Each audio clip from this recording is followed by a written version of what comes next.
우리가 자주 쓰는 말 중에 그런 말이 있죠. 혹시나 했더니 역시나다라는 말을 우리가 이제 가끔씩 쓰게 됩니다. 여기에서 이제 이 말이 주로 쓰이는 때가 언제냐면 이제 말 그대로 어떤 기대를 갖고 있었다가 그 기대가 무너졌든지 아니면 그 기대했던 것이 이루어지지 않는 것에 대한 실망감이 이 안에 이제 표현되어지기도 하죠. 그렇기 때문에 이 말은 어떨 때는 사람에게 쓰이기도 하죠. 어떤 때는 어떤 사람에게 쓰이기도 합니다. 그러나 또 어떤 때는 그것이 어떤 이제 상황과 환경 속에서 쓰이기도 합니다. 여기에서 특별히 이제 중요한 것이 무엇이냐면 어떤 기대죠. 어떤 기대가 이루어지기를 소망하는 어떤 마음입니다. 그러니까 이 기대는 결국 어떤 것을 좀 대변하냐면 소망이라는 것을 대변하게 됩니다. 소망.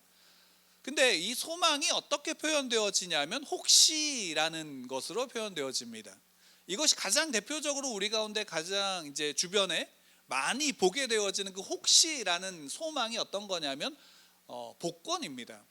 그러니까 우리나라에 로또라는 그 복권이 들어온 다음에 아마 최고 당첨 금액이 제가 기억하기로는 400억이 넘는 걸로 기억하고 있습니다. 그때 재밌는 현상이 뭐냐면 이게 400억이 넘어간다, 몇백억이다라는 얘기를 들으니까 사람들이 다 복권을 사서 그 때는 진짜 복권의 그 당첨 금액이 더 기하급수적으로 늘었던 것을 보게 되었는데, 여러분 복권을 살 때 어떤 마음을 가지고 살까요? 물론 이제 신자들은 대부분 복권을 잘 사진 않습니다. 근데 이제 믿지 않는 분들 중에서는 이 복권을 사는 분들이 굉장히 많고, 또 믿는 분들 중에서도 사는 분들이 있습니다. 뭐 이 자리에서 예수를 믿으면 복권을 사야 된다 말아야 된다 뭐 이런 얘기를 하고 싶은 건 아니고요. 우리가 이 복권을 살 때 어떤 심정인가라는 거죠. 어떤 심정으로 삽니까? 혹시 이거를 샀으면 당첨이 되지 않을까라는 그 기대감과 그 소망을 품고 삽니다. 물론 사고 나서 결과를 확인하면 그때는 어떻게 바뀌나요? 역시나로 바뀌죠. 역시나로 바뀝니다. 근데 왜 그러면 이런 복권을 살까? 어떤 그 복권이라는 것을 통해서 소망을 가질까라고 할 때 여기에서의 이 소망이라는 것은 결국 무엇이냐면 현재적인 어떤 것들이 아니라 현재의 문제와 현재의 상황들이 소위 말한다면 이 복권을 통해서 어떻게 되냐면 더 나아지기를 원하는 것에 대한 소망입니다. 더 나아지기. 그러니까 그냥 간단하게 말하면 이거죠. 현재는 살기 어렵다라는 거죠. 그러니까 살기 어려우니까 복권에 당첨이 돼서 이 한탕을 치면 어떻게 되냐? 이 현실에서 벗어날 수 있을 것이다 라는 마음입니다. 저도 복권을 사고 싶을 때가 있을까요? 없을까요? 저도 복권을 사고 싶을 때가 있습니다. 마음에 또 어떨 때는 그런 걸 하면서 그냥 망상을 갖기도 합니다. 어떤 거냐면 사면 내가 당첨이 되면 어떻게 써야지 뭐 이런 것들을 막 생각을 하기도 합니다. 어떤 때는 어떤 분은 그런 말도 하죠. 복권에 당첨되면 차 한 대씩 다 사줄게 뭐 이렇게 얘기하기도 하고 합니다. 근데 막상 당첨이 되지는 않습니다. 이게 당첨될 확률이 얼마냐면 814만 분의 1인가 아마 그렇다라고 합니다. 그러니까 800만 분의 1이 넘어가는 겁니다. 확률상. 그리고 이게 어느 정도냐면 미국에서 아마 그런 확률을 좀 계산을 했다라 그러는데 한 사람이 길을 가다가 번개에 맞을 확률이 26만 분의 1인가 아마 그렇다고 합니다. 그러면 여러분 한번 로또 복권을 사서 그것을 당첨될 확률이 800만 분의 1이라면 내가 뭘 맞을 확률보다 더 높은 거예요? 벼락 맞을 확률보다 더 높은 겁니다. 그럼에도 불구하고 사람들은 복권을 사죠. 그리고 어떻게 본다면 그냥 한 주에 하나만 사는 사람이 당첨 확률이 높을까요? 아니면 돈을 굉장히 많이 써서 많이 사는 사람이 당첨 확률이 높을까요? 뭐 듣기로는 그래서 뭐 한 주에 300만 원씩 산다는 사람도 있고 또 어떤 사람은 몇 천만 원씩 산다는 사람도 있습니다.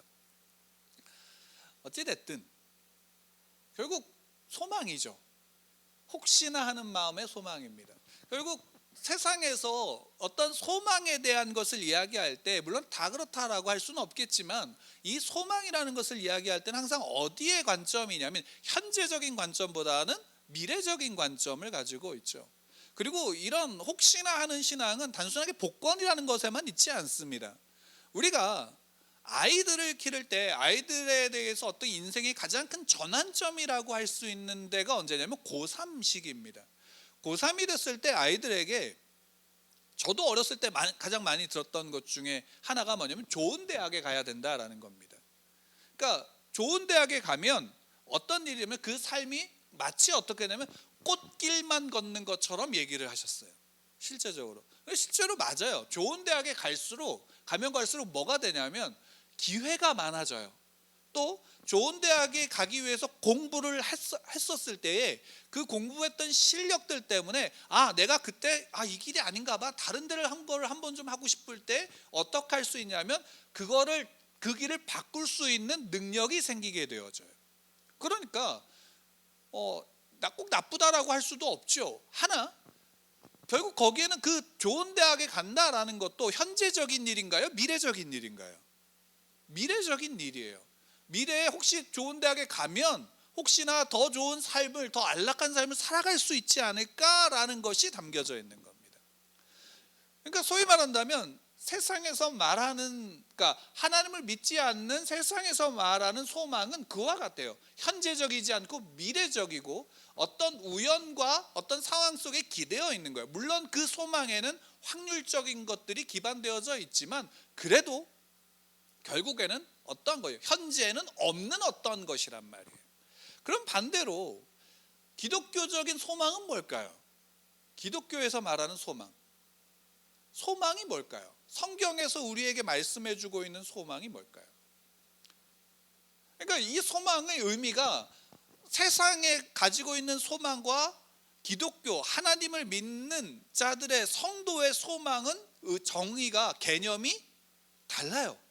그럼 물어야죠. 여러분, 우리가 갖는 소망은 뭡니까? 우리가 가지고 있는, 우리에게 있어 소망은 어떤 의미입니까? 아마도 우리에게 소망이 무엇이냐라고 묻는다면 모든 그리스도인들이 아마 이렇게 대답할 겁니다. 우리의 소망은 하나님이 소망입니다.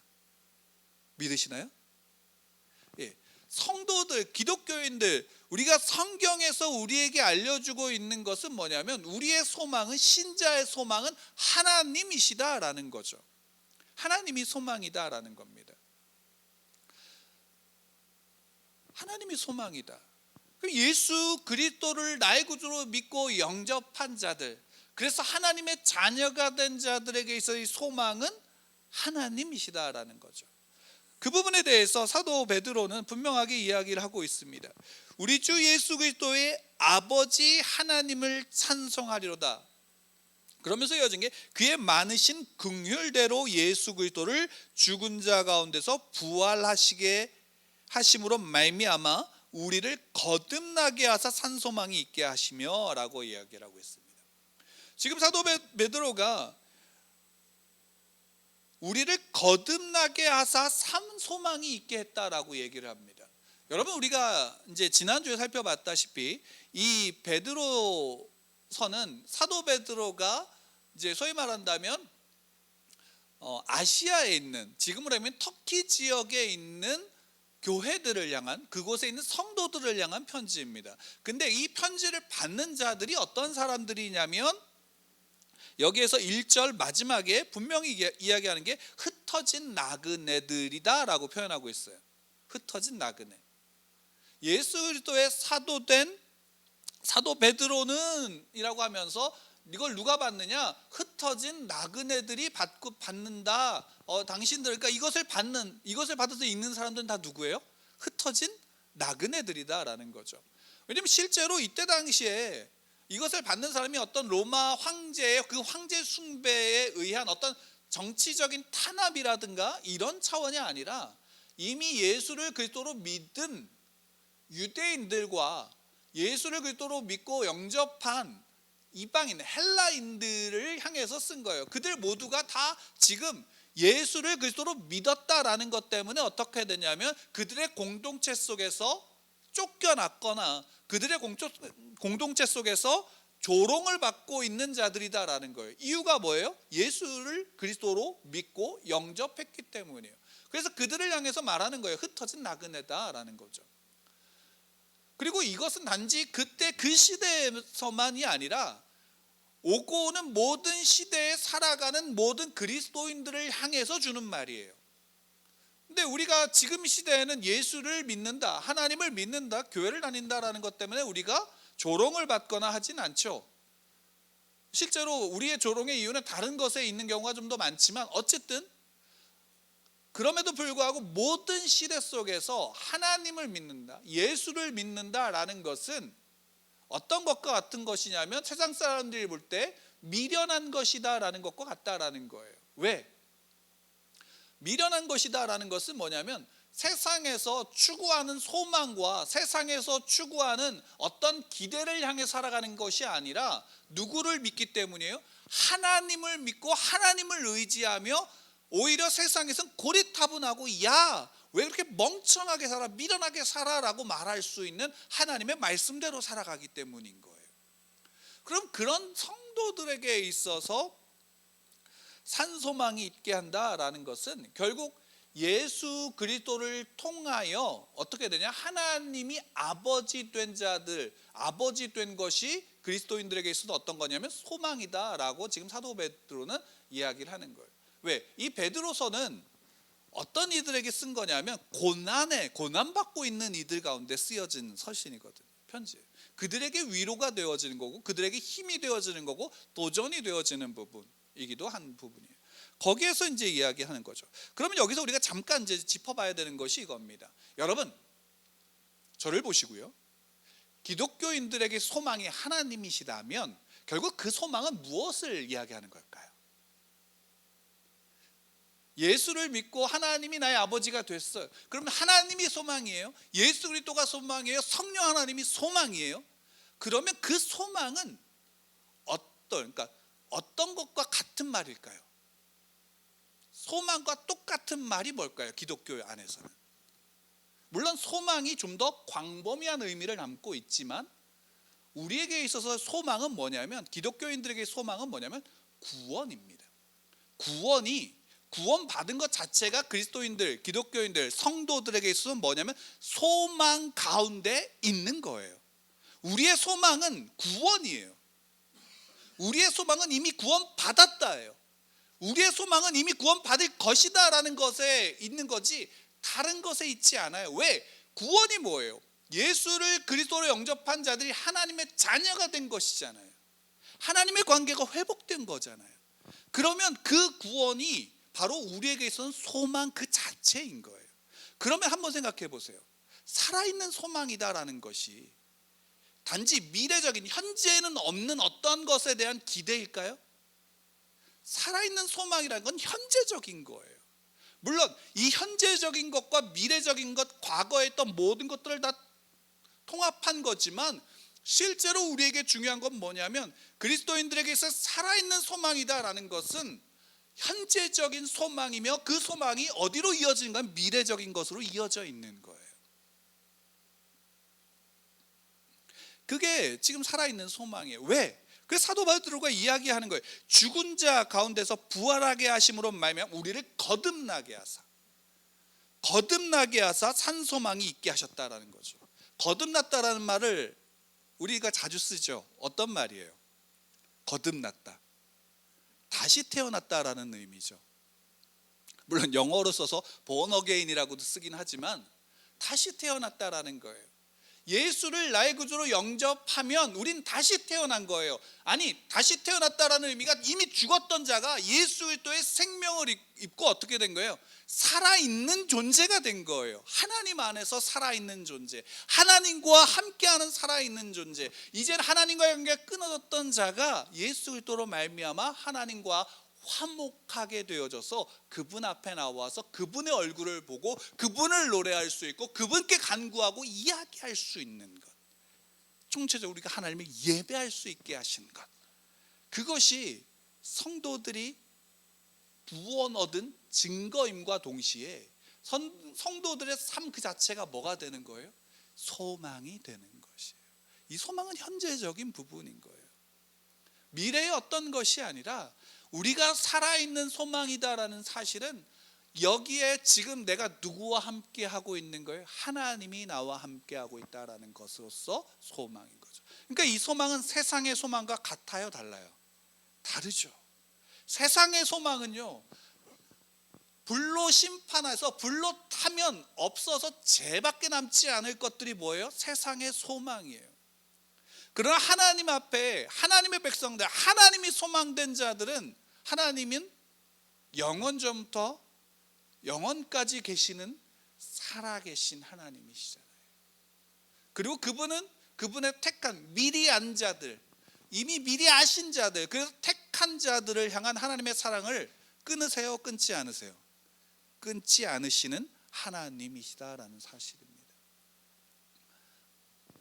그것이 성도들에게 있어서는 지금 내가 소망 가운데 있다라고 말할 수 있는 근거가 여기에 있는 거예요. 내 소망은, 우리의 소망은, 신자의 소망은 살아있는 소망이에요. 죽어있는, 지금은 없는 어떤 소망이 아니라 지금 현재를 누리고 있는 그 살아있는 소망이 성도들의 소망이다라는 것이에요. 그 하나님이 우리에게 말씀하여 주시는 거예요. 실제로 예레미야 선지자가 이야기합니다. 예레미야서 17장 13절에서 예레미야 선지자는 말해요. 뭐라고 얘기하면 이스라엘의 소망이신 여호와의 주를 버린 자는 다 수치를 당할 것이다. 여호와 주를 버린 자는 다 수치를 당할 것이다. 여호와를 떠나는 자는 흙에 기록되어 생수의 그늘신 여호와를 버림이다. 그러니까 예레미야가 그 이스라엘을 향해서 외치는 거예요. 하나님의 범죄하고 하나님을 대적했던 이스라엘을 향해서 외치는 거죠. 하나님을 믿는다라고 하는데 하나님을 떠난 이들에게 외치는 거예요. 뭐가 저주예요? 뭐가 소망에서 끊어지는 거예요? 여호와를 버리는 것, 여호와를 대적하는 것. 그리고 그것이 창세기부터 이어져 오는 죄의 본질이잖아요. 우리는 죄가 그것이라는 걸 알잖아요. 하나님부터 멀어지고 하나님부터 떨어지고 하나님부터 대적한 것. 거기에 여호와가 그들의 소망이 될까요? 그들에게 있어서는 소망이 그렇기 때문에 없다라고 말하는 겁니다. 죄의 결국은 사망인 것이고, 여호와를 믿고 의지하는 자들에게 있어서는 그것이 뭐예요? 그들의 삶 그 자체가 무엇이냐? 소망이 되어져요. 그래서 시인이 시편 71편에서 노래하고 있는 거예요. 뭐냐면 주 여호와는 나의 소망이요 나의 어릴 때부터 나의 의지시다라고 말하고 있는 거예요. 성경에서 실제로 성경이 처음부터 끝까지 성도들에게 요구하고 있는 게 뭘까요? 그리스도인들에게 요구하고 있는 것, 하나님의 백성들에게 요구하고 있는 것은 뭘까요? 하나님이 이스라엘 구약을 통해서 분명하게 보여주는 건 뭐냐면 나를 기억해라라는 거죠. 예수님도 우리가 성만찬을 통해서 우리에게 요구하시는 게 뭐예요? 나를 기념하라라는 거예요. 하나님을 기억하는 것, 그 하나님을 기억하여 그 하나님의 말씀을 내 삶에 새기고 내 심령에 새기는 것, 그리고 그 말씀으로 살아가는 것이 이 땅의 성도들, 이 땅의 그리스도인들, 이 땅의 하나님의 백성들, 자녀들이 누리고 있는 복이다라는 것을 성경은 끊임없이 우리에게 가르쳐주고 있는 거예요. 그리고 그 가운데서 사도 베드로는 우리에게 분명하게 전해주고 있는 것, 살아있는 소망이다라는 것이에요. 거듭나게 하심, 그 거듭난 자들, 예수 그리스도께서 부활하심으로 말미암아 우리를 거듭나게 하신 것, 그래서 우리를 산 소망 가운데 있게 하셨다라고 우리에게 고백하고 있고 우리에게 말하고 있는 거예요. 실제로 여러분, 고난 가운데 있는 이들이 위로를 어떻게 받을까요? 한번 현실적으로 생각해 본다면 고난 가운데 있는 이들이 소망을 갖게 되는 건 뭐냐면 이 고난에서 벗어나는 게 소망이겠죠. 환자가 병을 갖고 있는 이가 소망을 갖는다면 무엇일까요? 이 병에서 치유받는 것일 거예요. 근데 성경은 우리에게 예수님은 우리에게 그것보다 더 한 발자국 나올 것을 말씀하시는 거예요. 너가 병 낫기 전에도 이미 뭐에 있다? 소망 가운데 있다라는 것이죠. 왜? 네가 병 낫기 전에 네가 환난 가운데 있어도 지금 너는 소망 가운데 있어. 왜? 예수 그리스도가 부활하심으로 말미암아 너를 거듭나게 하셨어. 생명이 있게 하셨어. 너를 하나님과 화목하게 하셨어. 너가 하나님의 자녀야. 예수 그리스도를 말미암아 그분을 통하여 하나님의 자녀된 자들의 권세가 너에게 있어. 그것이 지금 살아있는 자의 살아있는 소망이야 라는 것이죠. 그것입니다. 소망은 죽은 게 아니에요. 소망은 살아있는 거예요. 하나님이 소망이시기 때문에. 근데 여러분 여기서 더 놀라운 건 뭔지 아세요? 그래서 개인적으로 더 놀라운 건 뭐냐면, 여러분 우리는 믿음을 고백해야죠. 그렇죠? 하나님의 미리 아신 자들, 그 택하심을 받은 자들은 성령 하나님의 은혜로 그분으로 말미암아 어떻게 하냐면 예수를 그리스도로 고백할 수 있어요. 내 죄를 인정하고 내가 죄인임을 고백할 수 있어요. 그리고 다시금 그 예수 그리스도가 주인 되심으로 말미암아 하나님의 자녀로 살아가는 그 구원을 누릴 수 있어요. 근데 이제 가만히 제가 이제 이전에 할아버지나 저희 이제 할아버지가 요양원에 계실 때나 또는 이제 저희 지방에 그 요양원을 좀 운영하셨던 목사님과 사모님이 계셨는데, 그분들을 통해서 이렇게 보게 되어진 걸 보면 요양원이나 이런 데 들어오신 입소하시는 분들 보면 교회를 다니다가 오신 분들이 꽤 되세요.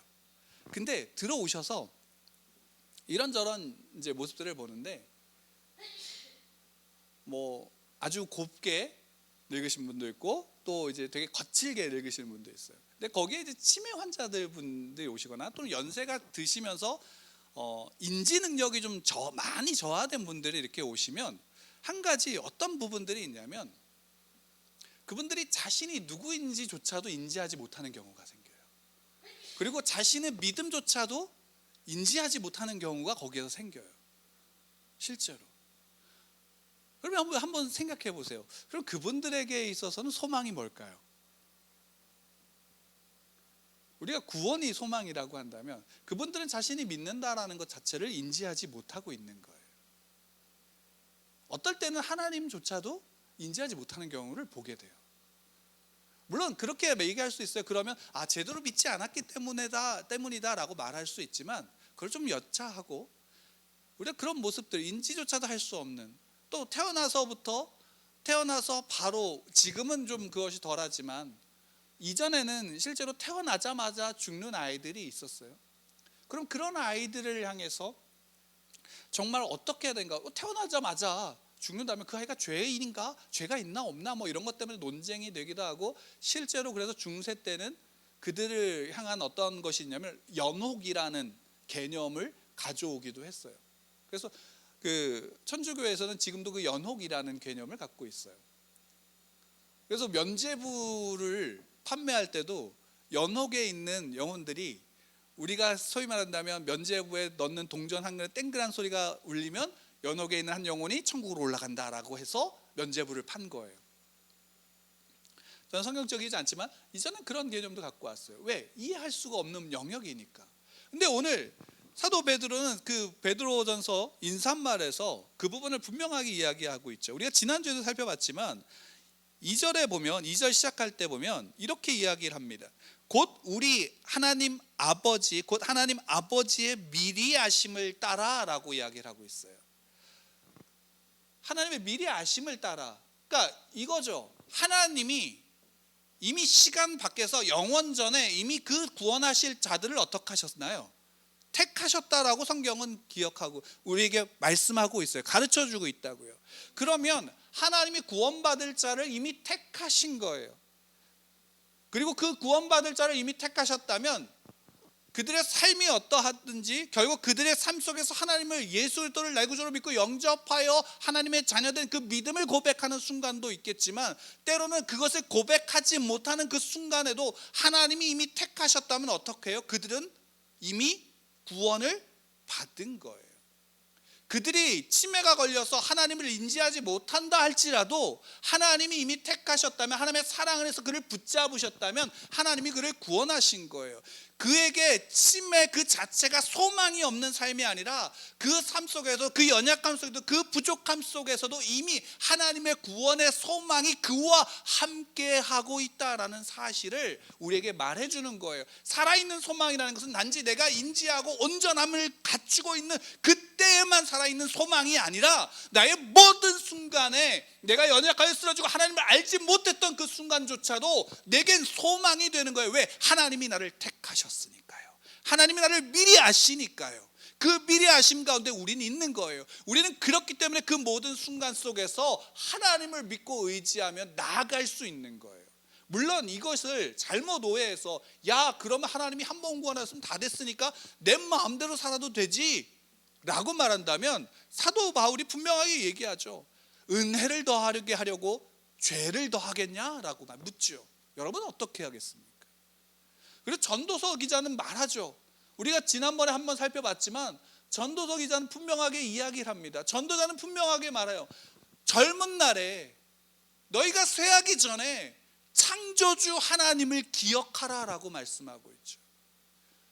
내가 지금 여호와를 믿고 예수 그리스도를 나의 구주로 믿고 그분의 자녀가, 하나님의 자녀가 된 자가, 하나님의 성령이 내주하는 자가 이 땅에 살아갈 때 우리가 우리의 예배 속에서 고백했던 것처럼 하나님의 법을, 하나님의 거룩하심을 예수 그리스도의 거룩한 옷을 입고 지켜나가는 것이 신자의 삶이고 복인 거예요. 내가 마음대로 살아도 하나님이 구원하신다? 반대로 얘기하면 내가 마음대로 살아도 하나님을 구원한다? 내 마음대로, 내 뜻대로, 내가 원하는 대로 살아간다는 그 자체가 뭐가 되는 거예요? 하나님을 믿으면서도 이미 구원받지 못했다라는 걸 반증하고 있는 거예요. 우리의 삶은 내게 주신 하나님의 은혜를 누리는 거예요. 예배가 그것이죠. 우리의 예배가 그겁니다. 우리의 예배는 하나님께 이 예배를 우리가 드리는 게 아니에요. 엄밀한 예배의 의미는 하나님이 주신 걸 받기 위해서 오는 거예요. 이미 주신 영광을 누리기 위해서 오는 거예요. 그래서 예배의 본질은요 이거예요. 제가 어제 기도하면서 그 문장이 생각났던 것이 이겁니다. 우리가 하나님 앞에 하나님을 예배하는 태도가 우리의 현실에 있는 삶의 태도여야 돼요. 우리의 현실에 있는 삶의 태도가 하나님을 예배하는 태도여야 되는 거예요. 여러분 그렇다면 우리는 어떤가요? 내가 예배 때 교회에서 하나님이 소망이에요 라고 말하고 현실에 가서는 그것을 소망을 부정한다면 그것 자체가 얼마나 우리에겐 불행일까요? 하나님은 우리에게 말씀하시죠. 내가 너희들의 살아있는 소망이다라고. 내가 너희들의 살아있는 소망이다라고 말씀하십니다. 우리의 소망이, 나의 소망이 어디에 있습니까? 우리는 지금 그 소망을 누리는 거예요. 하나님이 우리에게 자주 묻는, 저 개인적으로도 그런 질문을 받았을 때 가장 자주 묻는 질문이 이거죠. 너 이래도 갈래? 라는 거죠. 여러분 한번 생각해 보세요. 너 이래도 갈래? 라고 물을 때 하나님은 어디 계세요? 그거를 묻고 계신 하나님이 지금 어디 계시는 거예요? 그렇죠. 내 안에 계시잖아요. 이미 함께 하시는 분이잖아요. 그러니까 말씀하신 너 갈래? 이거예요. 나 없이 갈래? 나 없이 좀 가라? 이런 차원이 아니라 우리 안에서 내주하시면서 말씀하시면서 너 갈래? 라고 물으시는 거예요. 여러분 그럼 우린 그때 무엇이라고 대답할 수 있을까요? 시인의 노래처럼 주 여호와 주는 나의 소망이시요 나의 어릴 때부터 의지시라. 주 여호와 주 예수를 믿으라. 그리하면 너와 내 집이 구원을 받으리라.